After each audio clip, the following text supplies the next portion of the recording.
BFM Business présente Edwige Chevrillon, la grande interview. Bonsoir à tous, bienvenue dans la grande interview. Notre invité ce soir, c'est Jean-Claude Trichet, l'ancien président de la Banque Centrale Européenne, ancien gouverneur de la Banque de France. Bonsoir Jean-Claude Trichet. Bonsoir. Merci d'être avec nous. Vous avez connu deux grandes crises financières, 2007, 2010, soit en tant que gouverneur, soit en tant que président de la Banque Centrale Européenne. Je crois que là, vous êtes très sollicité par mes confrères ou consoeurs anglo-saxonnes. Qu'est-ce que vous allez leur dire je ne sais pas, puisque vous êtes à la BBC, chez CNN, qu'est-ce que vous allez là, Bloomberg quel regard vous portez sur la France? Est-ce qu'on a connu hier une autre révolution française? D'abord, je leur dis la même chose qu'à vous, bien entendu. On ne sait jamais. Je n'ai qu'une parole. J'espère qu'elle Non, je n'ai qu'une parole. Mais... écoutez, nous sommes dans un environnement où le pire était redouté. Il n'y a pas si longtemps, certains observateurs, à juste titre quand même, parce que le peuple est souverain et il a décidé, mais il aurait pu décider autre chose. Donc, vous voyez au moins deux programmes qui leur paraissaient extraordinairement dangereux. Donc, il y a eu beaucoup d'appréhension. Un certain soulagement lorsque les observateurs du monde entier, mais les Français aussi, ont vu que les deux programmes qui étaient en face d'eux n'avaient pas la majorité absolue, aucun d'entre eux, et certainement pas, en effet, le programme du Front National ou du Rassemblement National. Comme nous, la déclaration de Jean-Luc Mélenchon qui a revendiqué le fait de gouverner la France. Et pas non plus, bien entendu, celui du nouveau Front populaire. Donc, de ce point de vue-là, il y a évidemment une nouvelle qui est très différente de celle que nous aurions eue s'il y avait eu une majorité absolue. C'est clair, les anglo-saxons ne réagissent pas différemment, évidemment, de l'ensemble des autres observateurs. Alors, à partir de là, la situation est très compliquée parce qu'effectivement, il n'est pas du tout évident que les discussions qui vont avoir lieu entre les uns et les autres puissent conduire à un gouvernement qui serait capable de gouverner. Et donc, on va vers un blocage institutionnel. Nous entrons dans une période qui est difficile, mais après tout, tous les autres pays européens, à un moment ou à un autre, se retrouvent dans cette même situation. Oui, mais c'est pas notre culture. C'est ça la différence. Les grandes coalitions à l'allemande, on ne connaît pas. C'est pas. Non. Écoutez, pardonnez-moi, mais la Troisième République, elle a existé. Oui. La Quatrième République aussi a existé. Donc, nous avons le fruit, si vous voulez, d'institutions de la Cinquième République et surtout d'une loi électorale. Si nous avions eu une autre loi électorale, la Cinquième République n'aurait pas fonctionné tout à fait de la même manière. Donc, je crois qu'il ne faut pas dramatiser, mais effectivement, c'est quand même très compliqué. D'autant que parce que la loi électorale est ce qu'elle est, des programmes ont été cristallisés, si je puis dire, ont été négociés et signés avant même les élections. Dans les autres pays, là, on a des élections à la proportionnelle et on négocie après, pas avant. Oui, ça c'est la grande différence. Cela dit, là, on va rentrer dans un moment de négociation. Mais est-ce que ce chaos institutionnel, j'imagine que vous avez vu la mise en garde, même si il est bien précisé que ce n'est pas une question de rating pour l'instant, de Standard & Poor's, vous avez vu, où ils disent attention, on se trouve dans une... La France se trouve maintenant dans une situation avec ce blocage, ce chaos institutionnel. En fait, des réformes ne pourraient pas être prises. C'est quand même une mise en garde importante. Le ministre de l'économie et des finances l'a fait ce matin dans un tweet. Le terme de chaos institutionnel n'est pas approprié, à mon avis. Nous sommes en présence, en effet, du fonctionnement des institutions qui, par ailleurs, ont prouvé leur solidité. On disait aussi, avant la cohabitation, que la cohabitation, c'était la fin de la Ve République, l'explosion finale, etc. On a vu que c'était pas le cas et que nos institutions sont plus souples qu'on ne l'imagine. Alors, s'agissant en effet du regard, disons, des épargnants internationaux, je simplifie, épargnants français, épargnants européens et épargnants internationaux, il est clair que nous sommes en situation difficile déjà maintenant, avant même toute négociation. Pourquoi ? Tout simplement parce que nous sommes, disons, je me permets de le dire, le plus mauvais élève, en gros, de la zone euro. Aussi bien en ce qui concerne les dépenses publiques en proportion du produit intérieur brut que les déficits publics accumulés et qui vont continuer, hélas, à se manifester pendant un certain temps. Donc on est dans une situation que je résumerai en disant nous n'avons aucune espèce de marge de manœuvre, certainement pas de dépenses publiques supplémentaires dans la situation où nous sommes. C'est en gros les messages qui viennent d'ici et de là, vous avez cité 2 locuteurs, si je puis dire, une agence internationale. Il faut prendre ça au sérieux ? Pardon ? L'alerte de Standard & Poor's, est-ce qu'il faut... Mais ce n'est pas l'alerte de Standard & Poor's. Les Standard & Poor's ne fait que constater ce que nous allons ou pas faire.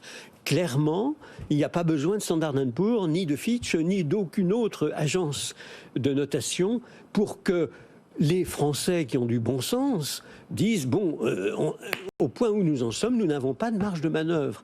Et c'est quand même très important de faire attention et de ne pas perdre la crédibilité, de ne pas perdre la qualité, disons, de la signature France, qui joue un rôle essentiel pour la prospérité et l'emploi en France. Je dis emploi parce que, comme vous le savez, la grande réussite des 7 dernières années, c'est que le chômage a considérablement diminué. Oui. Il ne faudrait pas que par bêtise, si je puis dire, on se mette à réaugmenter le chômage. Même si les Français aujourd'hui empochent la diminution du chômage et ne voient plus le problème. Voilà, ils prennent ça pour acquis.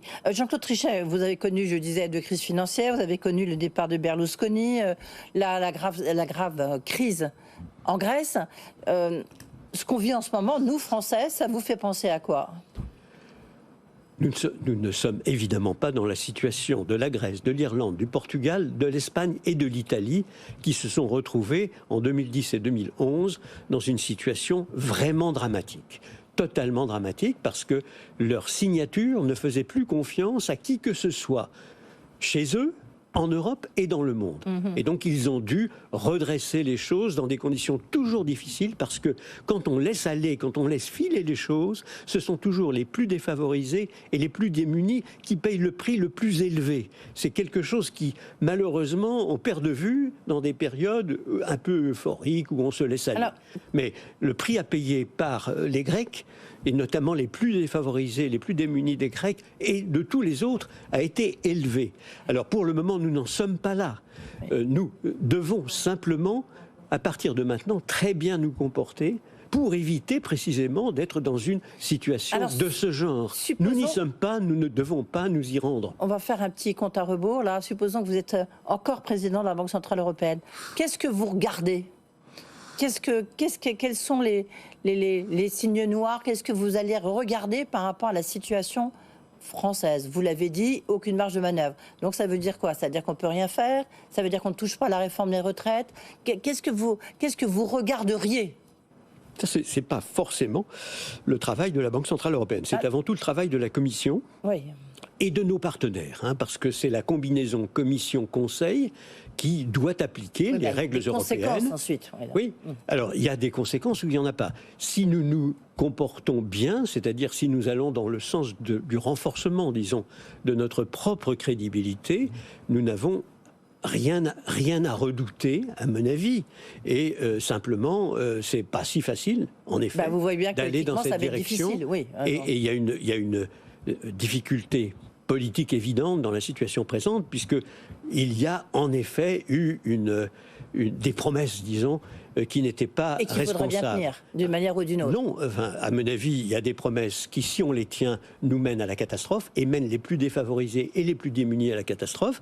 Et il y a sans doute des moyens qui ne seraient pas coûteux en termes de dépenses budgétaires, net évidemment, ce n'est pas à moi de faire le programme. Non, mais il y a un problème de pouvoir d'achat. Il y a un problème de pouvoir d'achat, il y a un problème de retraite éventuellement, de pouvoir d'achat. Les Français, en tous les cas, c'est le message qu'ils ont envoyé. Pardonnez-moi, ce n'est évidemment pas moi qui vais faire, encore une fois, le programme issu des négociations diverses. Non, mais vous pouvez entendre, même si vous êtes pas un financier, un banquier central, vous entendez le message politique envoyé par les Français. Il est clair qu'il y a des domaines qui sont plutôt des domaines sociaux ou socioculturels qui n'ont pas nécessairement de coût et donc qui n'abîmeraient pas notre propre crédibilité sur le plan économique et financier. Il y en a d'autres qui auraient un coût et à mon avis, il faut les éviter. Et par ailleurs, il y a certainement des mesures, notamment sur le plan fiscal, que l'on peut se débrouiller pour être neutre. Oui. Et qui, néanmoins, pourrait donner des satisfactions aux uns et aux autres. Je ne vais pas plus loin, je m'arrête là. Attendez, là, je suis obligé d'aller plus loin et de vous poser la question. Non, mais parce que là, vous me faites penser à Emmanuel Macron dans sa conférence de presse en disant la question des... Ah bon, c'est au moins quelqu'un qui est flatté de la comparaison. Ça fait longtemps. Je ne suis pas le seul. Jean-Claude Trichet, est-ce que ça veut dire que vous pensez qu'il faudra sans doute augmenter les impôts, notamment de ceux qui sont les plus favorisés, les plus riches? Je n'ai pas dit ça. C'est à négocier. Vous avez tendu une perche quand même. C'est à négocier. Oui, c'est à négocier. C'est à négocier. Mais là, pour le coup, il y a une marge de manœuvre, vous êtes d'accord? C'est à négocier. Oui. Pas de marge de manœuvre sur le plan du résultat net en termes de dépenses et de recettes publiques. Si un gouvernement veut retrouver de la marge de manœuvre, c'est en augmentant les impôts. C'est entièrement politique. Donc c'est aux politiciens, aux hommes et aux femmes politiques de voir eux-mêmes ce qui leur paraît possible, acceptable du point de vue de ce que leurs mandants leur ont demandé, ou pas acceptable compte tenu de ce qu'ils leur ont demandé. Ce n'est pas à moi de dicter, si vous voulez, le moins du monde, leur conduite aux uns et aux autres, bien entendu. J'arrive pas tellement à déterminer si vous êtes en fait inquiet ou très inquiet, Jean-Claude Trichet, ou vous l'êtes pas parce que vous considérez qu'il y a une espèce de bon sens français, il y a eu une révolution française, mais qu'il y a une espèce de bon sens français qui fait que les excès qui ont été promis ne vont pas se passer. Écoutez, d'abord, on pouvait redouter, je l'ai déjà dit, que l'un ou l'autre des programmes passe. Oui. Et est une majorité absolue. C'était parfaitement possible, bien entendu. Ça n'est pas le cas. Ça prouve que nos concitoyens ont un certain bon sens, me semble-t-il. Sinon, ils seraient allés hardiment dans un sens ou dans un autre.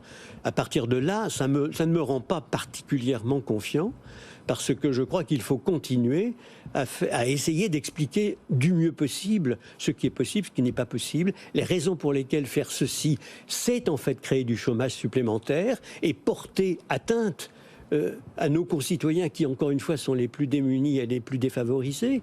Et puis, nous allons voir ce qui va se passer. Mais en tout cas, nous entrons dans une phase intense de discussion, de confrontation entre les uns et les autres. Pour vous, le premier rendez-vous... Et encore une fois, pas simplement au niveau des dirigeants politiques ou des leaders des différentes sensibilités politiques, mais aussi au niveau de nos concitoyens eux-mêmes, des gens eux-mêmes. Parce que les gens ont sous les yeux ce qui est en train de se passer dans une très grande démocratie, quand même. Le point clé, ça va quand même être l'élaboration du budget 2025. Ça, c'est le grand rendez-vous. Oui.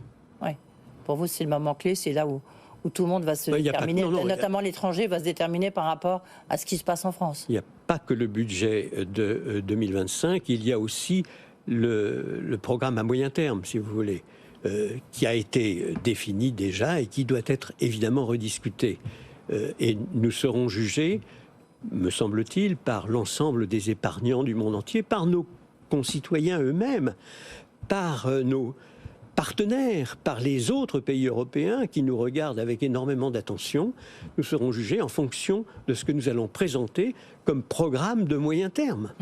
Est-ce que vous pensez, parce que certains l'ont évoqué, est-ce que vous pensez qu'il y a un risque d'éclatement de la zone euro, ou du moins de remise en cause de l'intégrité de la zone euro? Écoutez, j'ai connu une période où, je vous l'ai dit, 5 pays étaient dans une situation totalement catastrophique. Voilà, Elle n'a pas explosé. Dans cette même période, j'ai eu moi-même le privilège d'accueillir 5 nouveaux pays. Dans la période, si vous voulez, qui allait de la période des subprimes, donc une crise déjà internationale. Mais là, la France est quand même un grand pays de la zone euro, évidemment. Est-ce que... Non, c'est simplement pour vous dire que la zone euro est beaucoup plus résiliente qu'on ne croit. Ce qui ne veut pas dire que notre propre pays ne pourrait pas se mettre dans une situation extrêmement difficile pour ses propres concitoyens si nous nous montrons, comment dirais-je, tellement audacieux et ignorants des contraintes que nous nous engagerions dans ces dépenses supplémentaires aberrantes. Si on y était, notamment sur la question, on voit bien que dès que vous bougez le curseur, l'addition est extrêmement salée, notamment sur la réforme des retraites. Vous dites qu'on n'a aucune marge de manœuvre. Mais est-ce que, si jamais gouvernement de coalition, si jamais il y a un accord entre les deux extrêmes, parce que c'est au menu de leur, pour différentes modalités, mais c'est au menu en tous les cas de leur programme économique. Est-ce que vous vous dites, là, ça peut effectivement menacer la zone euro ? La menace de la zone euro, je la mets à part, si vous voulez. Encore une fois, non, vous la mettez à part. Je la considère comme étant beaucoup plus résiliente qu'on imagine. Encore une fois, donc pas de risque. Nous sommes trouvés devant 5 pays qui étaient dans une situation gravissime. Nous n'y sommes pas du tout. D'accord. Et nous n'y sommes pas du tout, bien entendu. Ceci dit, vous citez l'exemple de la retraite. C'est absolument terrifiant, la retraite. Nous nous sommes trouvés, il y a quelque chose comme 43 ans, avec un programme commun qui faisait passer l'âge de la retraite de 65 ans à 60 ans. Ça montre à quel point il faut se méfier, si vous voulez, des signatures que l'on donne comme ça, sans se rendre compte de ce qu'elles représentent. Tous les autres pays maintenant sont à 65 ou plus de 65, et nous n'avons pas encore réglé notre problème créé, et je dirais créé de toutes pièces, il y a 43 ans, quelque chose comme ça.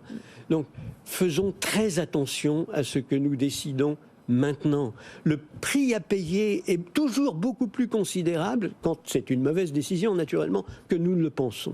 Il y a beaucoup de scénarios pour savoir si c'est un gouvernement avec des techniciens, avec des professionnels, un gouvernement de cohabitation, un gouvernement avec avec une coalition, pardon. Quel est le profil idéal, puisque vous en avez vu défiler quelques-uns? Quel est, à votre avis, je ne vous demande pas de nom, hein, le profil idéal du ministre de l'économie et des finances français? Je n'ai aucun nom à vous donner. Non, mais de toute manière, c'est aucun nom. Non, mais est-ce qu'il faut que ça soit un grand chef d'entreprise, quelqu'un qui soit un peu indépendant de la politique? Est-ce qu'il faut que ça soit quelqu'un, que ça soit un financier? Au contraire, un politique? Je ne sais pas, vous avez vu tellement défiler. Il n'y a pas de profil type, à mon avis. J'ai vu en effet défiler toutes sortes de ministres des Finances en France et en Europe. Ce dont nous avons besoin, c'est de quelqu'un qui y voit clair et qui inspire confiance. Ce sont les deux critères qui me paraissent absolument essentiels. Il peut être chef d'entreprise, il peut être ancien fonctionnaire, il peut venir d'horizons très très différents. Et nous avons dans notre propre histoire beaucoup de très bons ministres des Finances qui sont venus d'horizons très divers. Donc il n'y a pas de recette, mais il faut en effet qu'il soit lucide et qu'il inspire confiance. Inspire confiance à nos propres concitoyens, évidemment à l'ensemble, disons, de nos partenaires européens, c'est absolument essentiel puisque nous sommes tous étroitement liés, et au monde entier, parce que la France demande au monde entier de bien vouloir la financer tous les jours, toutes les semaines et tous les mois. Justement, c'est ma toute dernière question. Je reviens un instant sur le rôle de la BCE. Vous m'avez répondu tout à l'heure, vous avez balayé en disant que ce n'est pas le rôle de la Banque Centrale Européenne. Mais le rôle de la Banque Centrale Européenne, quand même, est de veiller à ce qu'il n'y ait pas de crise financière. Donc, est-ce que, notamment un peu la nouvelle politique monétaire de la Banque Centrale Européenne peut être quand même un garde-fou pour éviter une crise financière provoquée par la France? La Banque Centrale Européenne s'est toujours montrée ultra responsable de mon temps, du temps de mon prédécesseur, de mon temps, du temps de mon successeur et du temps de Christine maintenant. Donc, de ce point de vue-là, si vous voulez, je crois qu'on peut faire confiance à cette ancre du système européen qui a prouvé dans un passé récent et même ancien qu'elle était très responsable. Alors, maintenant, je ne veux pas me placer, moi, dans des hypothèses auxquelles je ne peux absolument pas souscrire. Par exemple, le fait que la France serait dans la situation où se sont trouvées l'Italie et l'Espagne dans le passé de mon temps. Cela me paraît réellement une hypothèse de travail inacceptable, parce que ça voudrait dire que notre démocratie aurait fonctionné de manière absurde, alors qu'elle vient de donner des éléments, disons, qui encouragent un jugement positif sur son bon sens. Donc je ne veux pas entrer dans ce raisonnement. Ce qui est clair, c'est qu'on peut s'attendre à ce que la Banque Centrale Européenne fasse toujours preuve de très grande responsabilité. Voilà, ça sera le mot de la fin et peut-être le mot rassurant de la fin. Merci beaucoup Jean-Claude Trichet d'être venu nous voir, ancien président de la Banque Centrale Européenne.